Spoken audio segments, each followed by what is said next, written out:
All right. Well, welcome. Excited to have you both here with us today. Thanks for having us.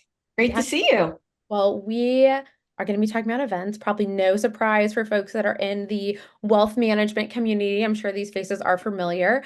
And specifically around why events, events with purpose, so on and so forth. So I'm going to pass it over to you two just to share a little bit about your background. How did you get into this space? And then we'll go from there. So, Angela, do you want to start us off? I do. My background is decades of advisor marketing and implementation in the world of marketing, plan implementation, and event implementation. And I did that in-house for over a decade and then was consulting for another decade. Fast forward to the pandemic, Elise and I met and we started colliding and comparing event planning. And Mhm.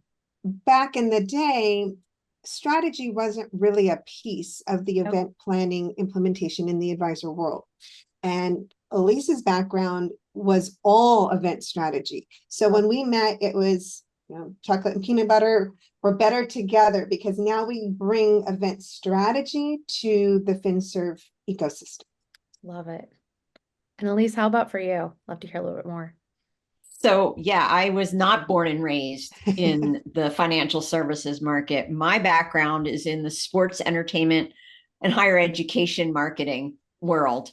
Um, when I was in college and trying to decide what I wanted to be when I grew up, I had heard about this cool thing called sports marketing. Hmm. And I spent about 10 years in that promoting rodeos and concerts and worked for a Division I athletic conference where we put on basketball tournaments, and everything was very strategic. You knew who your audience was, you knew how you were marketing to them.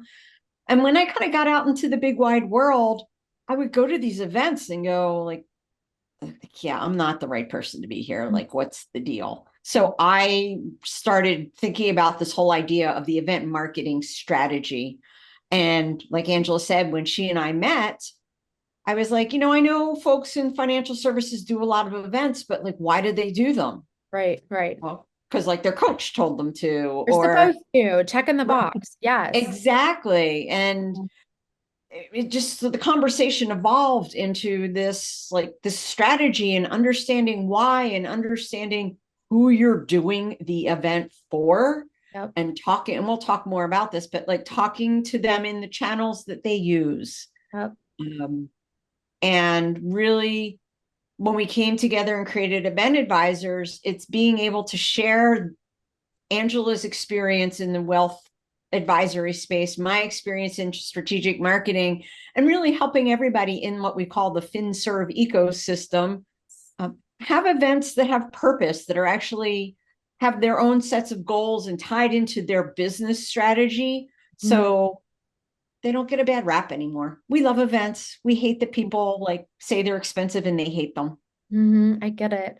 I really appreciate the background that you bring. A lot of times we'll talk about, we're zeroed in on this financial services world, right? But there's so many other amazing things that are happening in the blogger community and, like you said, sports and other spaces out there to be able to take those best practices and pull them in. So tell us a little bit more. So you've met like during COVID, and what was kind of the spark for where you are today? What is a different kind of, pre-COVID to post-COVID, and what led you to really form the entity that you have? I'll jump in there, Lauren. So I was working in the space of marketing plan implementation and event planning implementation for mostly local advisors, wholesalers, and some broker dealers. When the pandemic hit, as we all know, all events shut down. Yep. So at that point, I started working with colleagues that I knew across the country and advisors they worked with to help them navigate the landscape and not come to a complete halt, but shift their event planning to virtual event planning. Okay. So I started working with advisors around the country to determine what virtual events made sense for their client base so they could stay connected to their clients during the pandemic. So Hmm. that included your virtual wine tastings, game night, craft night, trivia. Yes. As we all know from back then, there were hundreds of different virtual Mm-hmm. options. And at the time that Elyse and I met, I was working in that world, trying to help Right. advisors navigate how to share the new message, how to execute a great virtual event. Mm-hmm. And I was learning about strategic events because, as we Yes. talked a few minutes ago, strategy really didn't play a big part in the FinServe events. It was, of course, we always paid attention to who we wanted to invite, where we wanted to have it, but we didn't go one layer below that you do with strategic event planning. Mm-hmm. So when Elyse and I were talking about event strategy, and I was trying to do these virtual events, and at the same time, as we progressed through the pandemic, advisors were asking, okay, we really like these virtual events because we're now reaching some of our best clients that aren't in our geographical area. Yep. But now that we're starting to open up, we'd like to do in-person events. How do we redo our marketing plans and our event calendars? This was a big reset in the FinServe community because Mm. for so long, we just kept rinsing and repeating. And when everything came to a halt, it was, wait, should we relook at this? And how do we relook at this? And how do we integrate these new event tactics and strategies? So fast forward, we joined forces and started working with advisors to create strategic events and strategic marketing plans where you're really looking at the business goals, looking at the event goals because they tie into each other, and then create the event based on those goals and the ideal attendee. So you look at where are they coming from, what is, or do they work, do they not work, and those little details so that the event speaks to them. How do Uh-huh. they like to receive their invitations? It's really about the ideal attendee, not about the host, Yep. the advisor, or whoever's planning the event. So that's how we started to work on these events. And then Event Advisors was born, and we work with advisors around the country, wholesalers, and broker dealers. I'd love to hear, you know, you get to put here at Out and About, we often like to talk about how we want to make sure that everything that goes out, like a social media post, for example, you can connect it to the bigger picture, the why. Like you're not just Mhm. doing to do, right? So I definitely resonate with a lot of what you're saying too. It's that you're doing this in a purposeful way and that it's aligned with a bigger picture objective. Could either of you or both sort of give some maybe like a kind of mini case study example or two that would help to kind of narrate for those that are listening, like a good example of a kind of strategic event? What does that look like? How does it differentiate itself from maybe just a an event, right? To have an event like a happy hour or what have you. I'd love to hear a little bit more about like a case study. Okay. I think we can give you two. I mean, we could give you a whole bunch, but we'll give you two. Yes, The please. the first one is actually the very first partnership that Angela and I worked on. It was an advisory firm in Texas. And they conceded that they needed to do a virtual wine tasting event. Hmm. Um, and they had three of their advisors that were teaming up. And they're like, we know we need to do this thing, but we have no idea how to do it. So Right, right, Angela had the contact with the vineyards in Northern California. And again, the whole like shipping wine to people's homes and all that good stuff. But what we talked about and what I came in to say is, why are you doing this? hmm Well, we need to connect with our clients, hmm and then we talked about which clients they wanted to connect with, Yep. sort of almost made like an avatar of those people, Hmm. so that we could think about, literally we talked about like how many squares, how many Brady Bunch boxes do you want on the screen? Yes. Um, because do you want to be able to see everybody? Yep. um, is this something that maybe is a multiple choice night, right? We're Hmm. doing three of these and people get to choose which night they do Hmm. because it was virtual and Right, you're right. giving them some flexibility. So it was conversation along those lines. One of the places that we also thrive and we know is a pain point for a lot of our clients is follow-up. Yes. And this Post particular event. yes, Yes. post-event follow-up. And this particular client, we spent a lot of time talking about that, because what we felt was you've got everybody in their squares and Yes. they're tasting wines and they're getting educated, and you talk about how you want to connect with them. We created a full follow-up strategy for them, to not only say thank you and all the things that we know we're supposed to do, but we talked about the wine. And we Mhm. used the wine as what we call the positive emotional memory, Mm. and said, when you reach out to your attendees afterwards, don't ask them, did you like the wine? Yes or Right. no. Yes. It's which was your favorite? And if you didn't have a favorite, what is your favorite wine? So you're Mm. able to capture some information that you can go ahead and they can go ahead and put in their database Right. to use in the future Hmm. for an anniversary, for with, those wow moments. Yep. Um, just kind of a nice little twist. The other side of that twist was one of the issues that the client had too was our advisors hate doing follow-up. Like Hmm. the event's over, they don't want to do it. So we came up with what in the industry is called gamification. Hmm. Um, again, will be stereotypical. It was an advisory firm that was mostly male in Texas. Mm. So we basically said, how about a scoreboard? And put it up. Some of these folks were still coming to the office, like put it up Right. in the office and keep track of who's making calls. My initial response was, you could do like a Starbucks gift card for the person who like hits the marker the faster. And the advisor's like, our advisors like bourbon. I'm like, All right. bourbon, Sounds good. Yep. bourbon. We like bourbon too. Yep. So really kind of leaning into that. And they were able to connect with these folks and continue conversations and get really good information, that they've never really thought about when they would simply just say, y'all come and we'll have a little party and send them on their way. Yeah. Um, and I then so Angela, go I'm ahead. sorry, Angela has a great example of another client who was struggling in a post-COVID manner. Hmm. And she can go ahead and tell the story. So we had a client who really wanted to reach their top A clients. Hmm. But when we sat down with them, they couldn't pinpoint a geographical area where these top clients were. They had some were here in Southern California.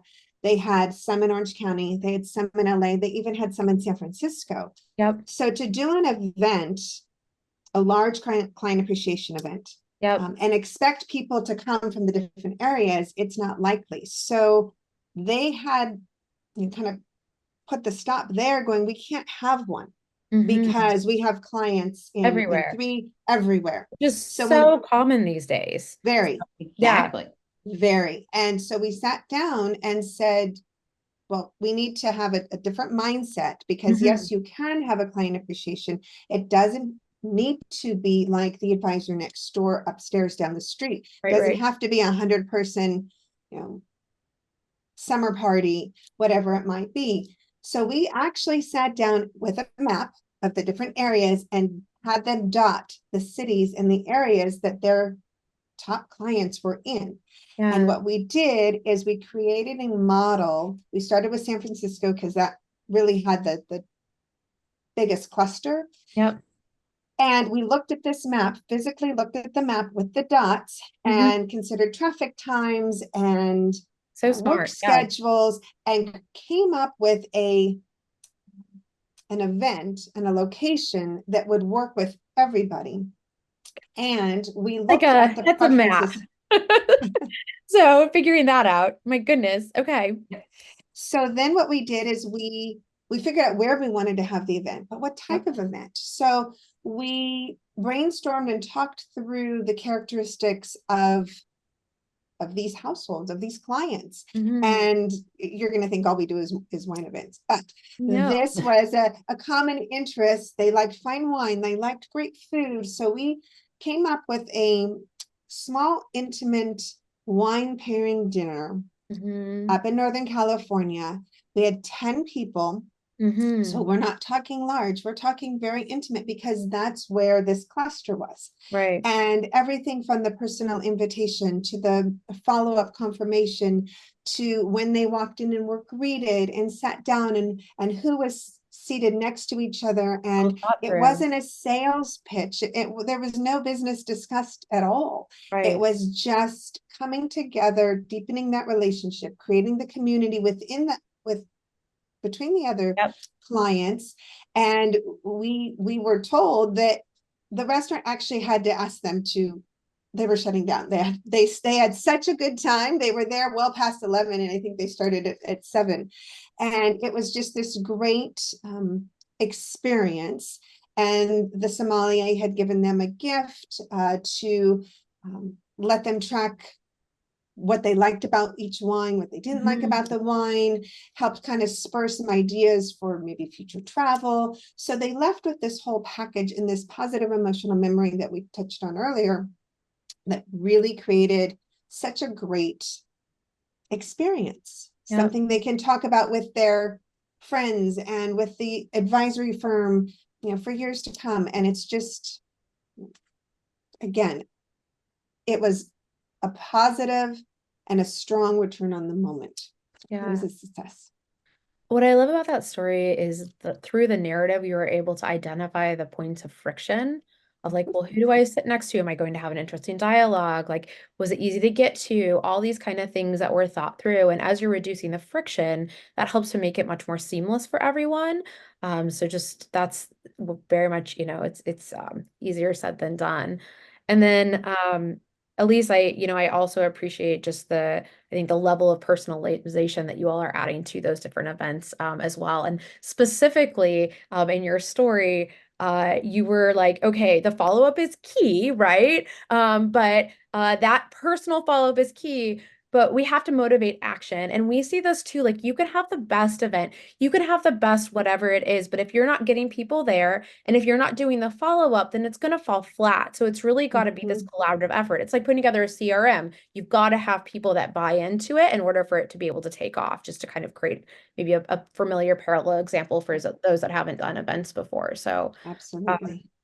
tell us Absolutely. about, are there any other kind of trends that you're seeing post-COVID? Are webinars, still a thing in these virtual events? Are you seeing an upward trend in more of these kind of event examples, in-person event examples that you all describe? Kind of what are you seeing in today's day and age, if you will, post-COVID? It's like a pendulum. Hmm. And first there was the big swing one way, right? Like we've got to do events and we've got to bring together as many people safely as we can. Yep. And then it was like, ooh, I don't like that many people. They scare me. And then it would swing back to the other side. But what we're finding now is the trends are much more about value Mm, and versus the things that people are doing. And yes. we have this philosophy about, and Angela touched on this. It's when you're doing an event, it's not about measuring ROI. Mm, We believe it's measuring ROM, which is the return on the moment. You're mm, creating this moment, which is like a rock in your marketing stream, yep. and you need to set goals for that. Hmm. And when you're setting those goals for judging success of that event, Yes. one of those goals can be venue. And when we talk venue, venue can be virtual, venue can be in person, venue can be hybrid, Hmm. which is a combination of the two. You can use that to determine whether your event is successful. So we feel like the swing is really more in the bang for the investment, quote unquote, Yep. because as we know as marketers, right? Again, it's a rock in the stream. It's part of this client journey.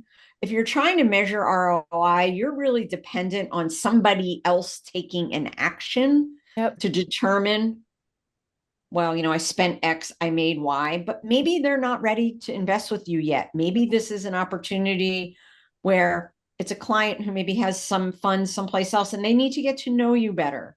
Mm-hmm. Is that a goal? And are you achieving the goal with that event? So that's more of an ROM than, because again, like I said, we hear this, right? I don't like the ROI of events, but you know, chicken's chicken, right? And it's going to cost a certain amount, and a venue rental is going to be a certain amount.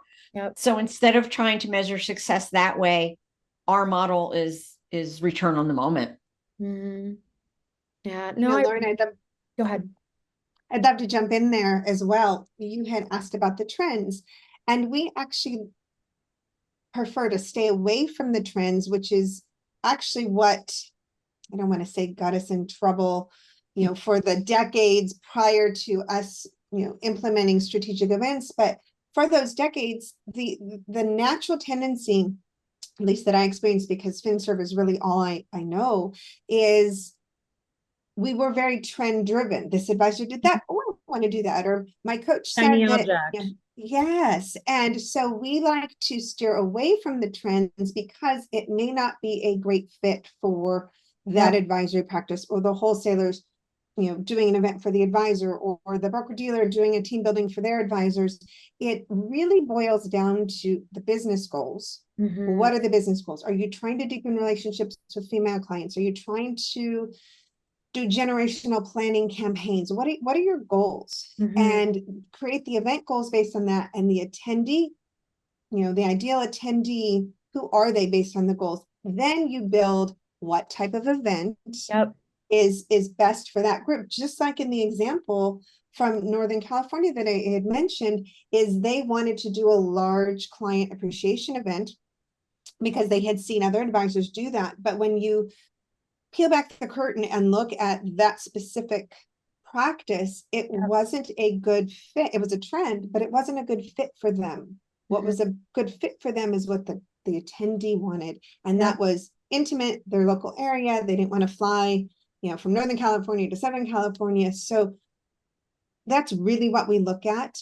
Yep. Do the ideal attendees, are they are they not in your geographic area? If so, a virtual event would be great. Mm-hmm. Do they want small? Do they want large? Do they want after work? Do they want social? Do they want education? That's really what it boils down to. Yeah, it's so well said. And I think that's really easy to forget because like we talked about earlier, it's easy to just do that check in the box. There's a firm Yes. that we've worked with, and this was pre-COVID, but I think the event is a good example. So they're in San Diego, they target biotech executives. They had an exclusive event, no sales, and it was just other biotech executives, all with similar sort of job, just titles or descriptions. And the whole point of it was just to socialize, network. It was a sort of happy hour event, but it hit those buckets, right? Like knowing your target market, adding value. And it was at least I mentioned earlier that it's really got to be about them and not about you, right? And so all of those things just it helps to differentiate you in the market. But I think you just want to make sure, as you all have pointed out, that the differentiation is really coming from you defining what that is first before you just going out and doing something. So, Exactly. And events can be used, for the different targets that you want to deepen those relationships with. So it doesn't necessarily have to be an advisor-client relationship. It could be yep, a wholesaler insurance company so true. there with advisors, or broker dealers with their advisors. It can be team building. It can be all of that. And it can also be So good. centers of influence. So Hmm. if you want to develop those relationships with your COIs, if they're estate planning attorneys or CPAs or whatever they might be, where you share the same client, Hmm. do lunch and learns, offer CE credits, utilize your wholesalers for content. Yep. So it doesn't have to be, a Valentine's Day event, a holiday event, an education event. You can mix and match, but again, it comes down to what are your business goals and how do you tie those into events? Yes. Okay, so I just want to be mindful of time as we're kind of wrapping things up here, but I would love for you all to share a little bit about more of this consultancy aspect that you all offer, because I think sometimes when you think event planning, you're like, holy smokes, like, the all the communication ramp up, the event itself, boots on ground, being there if it's a physical event, so on and so forth, all the posts. What is this consultancy piece that you all offer? And can you tell us a little bit more about that and how that works? Sure. So we recognize that what we're talking about is a little different. Mhm. When we say event planning, there's a certain picture that comes to people's heads. And Right. while we both have a lot of experience, and it would be a very separate, different webinar if we wanted to talk war stories of what happens at events. Yes. And we know that there's a lot of really good people in the FinServ ecosystem who are phenomenal event planners. So what we're doing with event advisors is we're actually here to help support those people and maybe help to support the people who either don't have somebody or they have that person who's Mhm. HR and admin and the event planner and making sure that the plants are watered and all of those things. By bringing our decades of event experience, both in financial services and outside of financial services, to help people be successful. Yes. Um, it's this idea of, we call it collaborative coaching. Mm. It's we can do whatever you need us to do. If we need to be researching venues, if we need to be spending some time learning about your ideal client, Mm. if it's coaching your team because they kind of have it going on but they're not quite in the strategic mindset, and you Yep. want to make sure that you're maximizing Work that the room. ROM. Yep. Yep. That's sort of our sweet spot. Mhm. We have spent a lot of time taking the information that we have gathered over the years, Mhm. um, and for example, we've put together an emergency kit checklist. Yes. Everyone should have an emergency kit when you do an event.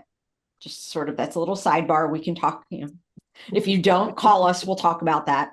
But we've created this checklist that actually has live links, and you just go in and click on the links, and it's everything from a first aid kit Mhm. to HDMI cables to reading glasses. And most of that stuff is in there because we found we needed it somewhere along the way. Yes. So There's we're a here to story. sort of like help people not step in the potholes that we've already stepped in. I get it. Oh my goodness. We'll make sure to include that emergency kit as well for folks. Thank Any you. any shout outs, if you could pick one thing from that emergency kit, do not forget at home, what would it be? Sharpie. Oh.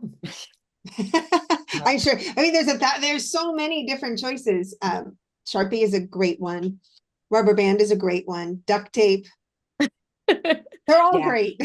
Well, and things like duct tape, for example, like you can use it for so many different things. Yes. Not only is your banner falling off the wall, but like you have a black tablecloth and it came back from the dry cleaner and it's got lint all over it.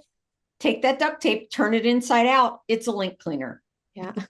So true. I know. You need to tuck that tablecloth in a little bit more. You can take that duct tape in and just, it's like your sewing machine on site. So Exactly. Exactly. oh my goodness. Well, so fun. Thank you both for sharing just your experience, your offering, and just a different way of, I think, looking at events, so appreciate your time. Thank you for being on the show.